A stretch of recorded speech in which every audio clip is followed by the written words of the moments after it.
E comecei a perceber que o Baquaqua estava empregado na rota comercial muito pouco conhecida entre o Rio de Janeiro e a parte mais ao sul do Brasil, né, Rio Grande. E a partir daí, então, eu comecei a procurar na Biblioteca Nacional a documentação de saída do Porto do Rio de Janeiro, mas não a documentação que a gente sempre procurava de saída do Porto do Rio de Janeiro para o Atlântico, para os mercados africanos, para os mercados da Europa. Comecei a procurar as saídas do Porto do Rio de Janeiro para o Rio Grande.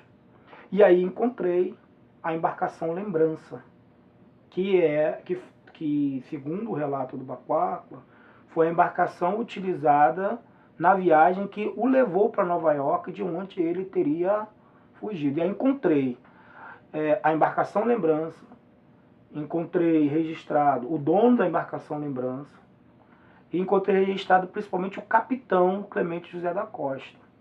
No relato de Baquaqua, inclusive, tem uma parte do relato dele. Ele inclusive diz isso: a minha primeira viagem com o Clemente José da Costa, com meu mestre, foi para o Rio de Janeiro. E ele diz que ele foi preso, que ele se embebedou, que o senhor saiu, que ele inicialmente ele ficou meio que fugido, meio que desencontrado do senhor, até reencontrar de novo no porto. E aí ele descreve como é que foi essa viagem para o Rio de Janeiro, e não do Rio de Janeiro. E aí essa história do Baquaqua, ela acaba trazendo, também oferecendo essa guinada na ideia de que o Baquaqua, ele era escravo de um senhor do Rio Grande e não do Rio de Janeiro, vai nos fazer, inclusive, pensar, ter foco sobre as conexões entre o Rio de Janeiro e o Rio Grande do Sul em pleno século XIX. Um capitão da embarcação, morador do Rio Grande, circulando pelo Brasil. E aí o Baquaqua era escravo dele, né, um escravo embarcado. E aí vem uma outra perspectiva sobre a história de Baquaqua. Né, porque ele, enquanto um escravo embarcado, mesmo que por pouco tempo, mesmo que ele tivesse pouca idade, ele passa a ter experiências multiculturais que não era comum na maioria dos africanos escravizados no Brasil. O comércio entre o Rio de Janeiro e o Rio Grande, ou do Rio Grande para o Rio de Janeiro, ele era baseado muito em alimentos. Por exemplo, Santa Catarina, que o Baquaqua passa por lá e descreve o Porto de Santa Catarina nessa época, era, entre as coisas, uma grande produtora de farinha de mandioca, embora não seja apenas isso. E o Rio Grande era famoso por ser um grande fornecedor de charque para diferentes regiões do Brasil, inclusive para o Rio de Janeiro. O mestre do Baquaqua, ele vivia exatamente nesse processo. O Rio de Janeiro também enviava muito produtos, que eu vou chamar assim, produtos oriundos do mercado atlântico para o Rio Grande. Vinha muito mercadoria da África, inclusive escravos, que eram levados depois para outras partes do Brasil. Isso incluía a região do Rio da Prata. Por falar em Rio da Prata, isso era um outro tipo de mercadoria que saía-se do Rio Grande para ir para o Rio de Janeiro, né? As mercadorias que vinham lá dos mercados mais ao sul do Brasil, né? Da região do Uruguai, da região da Argentina, em parte menos, mas também da região que hoje é o Paraguai, como que esses produtos vinham. E os atores sociais disso eram dos mais diversificados. No caso específico do Baquaqua, havia o José Pereira da Rocha, que era um homem extremamente articulado, que tinha inclusive mais de uma embarcação. A Lembrança não foi a primeira e muito menos foi a última embarcação desse português empregada nesse comércio, né? Ele também era envolvido no comércio, sobretudo no processo de distribuição de café para outros mercados para além do Rio de Janeiro. Então esse é o dono da embarcação. O Clemente José da Costa, que é o capitão, ele era um capitão. Assim, a impressão que se tem é que ele era um homem um pouco mais rústico. Em momento algum das informações que se passa, ele tem envolvimento com uma elite. Ele não tem muitos envolvimentos como elite, pelo contrário, parece que a impressão que se tem é que ele é um prestador de serviços para a elite e que está muito mais próximo dessa vida mais marginalizada, de uma sociedade subterrânea, do que propriamente desse mundo da ordem. O Clemente José da Costa, inclusive, isso já em 1860, portanto, anos depois do Bacuaqua, ele batiza e dá a alforria de pia para uma menina, filha de uma africana dele, que tem todos os indícios na carta de que aquela criança tinha algum tipo de parentesco com ele. Então, ele não era um homem de muitos escravos. Agora tem uma coisa importante, depois de 1860, ou seja, já mais de 10 anos depois do caso do Bacuaqua, ele consegue finalmente comprar a sua embarcação. Também encontrei esse registro lá no Rio Grande do Sul, que ele consegue comprar a sua própria embarcação. Então aí, assim, provavelmente já era um homem mais velho, provavelmente já tinha acumulado renda, né?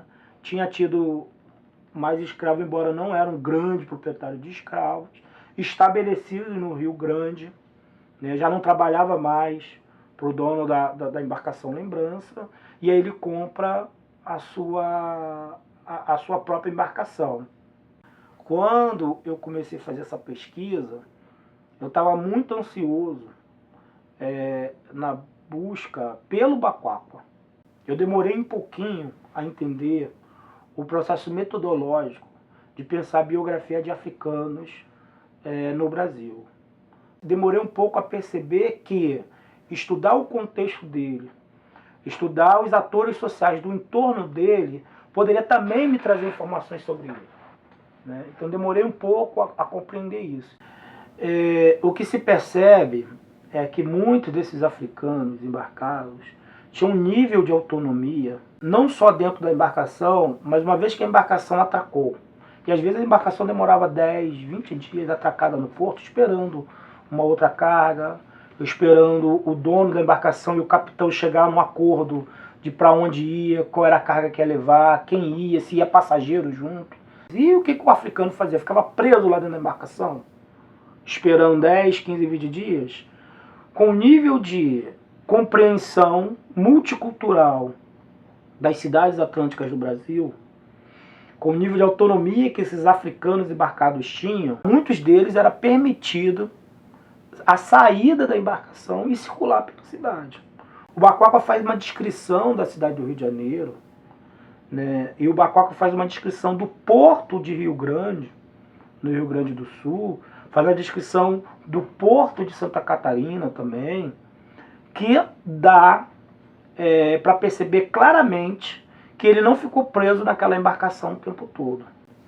Uma outra coisa que se percebe também é que o Bacuaqua é uma espécie de auxiliar pessoal do capitão, né? Não dá para perceber ele enquanto um trabalhador braçal, aquele marinheiro ou aquele marujo. Eu identifiquei um pouco mais de 4.000 africanos trabalhando embarcado em embarcações na Baía de Guanabara, no comércio fluvial do recôncavo da Guanabara, do recôncavo do Rio de Janeiro, trabalhando empregados nos rios, que desembocavam na Baía de Guanabara com o Rio de Janeiro, pensando a relação recôncavo-Rio de Janeiro. E nessas embarcações eu encontro, são 700 e um pouco mais de embarcações. Eu encontro majoritariamente africanos trabalhando, muito mais do que crioulos, muito mais do que qualquer outra coisa. E aí a gente tem muitos escravos, mas entre os mestres, muitos escravos libertos. E encontro, além de africanos, africanos dos mais diversos. Da África Ocidental, da África Oriental, da África Centro-Ocidental, com destaque para os moçambiques e para os cabindas, né? E os cabindas, claramente, por conta da experiência que eles já tinham acumulado na África, né? O Debré fala disso, dos cabindas de água doce e os cabindas de água salgada. Mas tinha também uma diversidade muito grande de nações. No meio desses africanos haviam turcos trabalhando, austríacos, australianos, portugueses, espanhóis. Enfim, o mundo estava representado na Baía de Guanabara trabalhando através de marinheiros e barqueiros, trabalhando entre os africanos escravizados. É possível, né, propor que o cotidiano de Baquaco era um cotidiano multicultural. Aí eu não estou falando só das diferentes cidades que ele passou, mas o cotidiano de dentro da embarcação. Era um cotidiano muito multicultural, que vai, inclusive, potencializar a sua engenhosidade intelectual para ele construir as estratégias que ele construiu ao longo da vida.